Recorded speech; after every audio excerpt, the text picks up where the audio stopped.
Johnny Hallyday. Le cri déchirant de Laetitia Hallyday après sa mort. Le 5 décembre dernier, Johnny Hallyday succombait à un cancer du poumon contre lequel il se battait depuis plusieurs mois.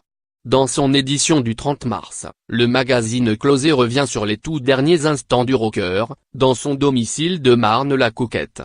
Le 5 décembre au soir, Laetitia Hallyday et son époux ont reçu quelques invités, parmi les très proches, la chef Hélène Darroze, le chef Jean-François Piège et aussi sa grand-mère, Eliette Boudou.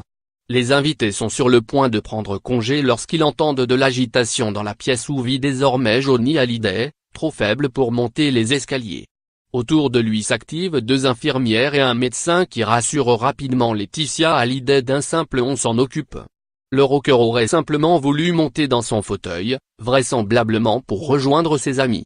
Ce fut ses tout derniers instants.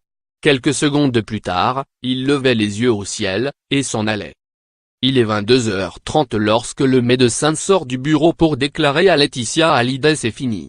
L'épouse du rocker s'effondre, ses jambes ne la soutenant plus sous le poids du choc et de l'émotion.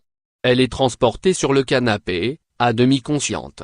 Entre plusieurs sanglots, elle implore de voir son mari. « Je veux le voir. Laissez-moi le voir. » insiste-t-elle. Le médecin refuse. Il a besoin de quelques minutes pour faire les dernières constatations et officialiser le décès du rocker. Plusieurs minutes plus tard, Laetitia Hallyday peut enfin rejoindre son mari.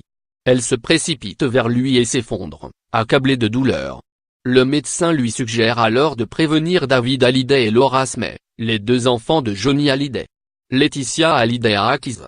Il est 23h30 lorsque le médecin du taulier prévient David Hallyday, qui préviendra lui-même sa sœur quelques instants plus tard. Par Alicia Dubreuil.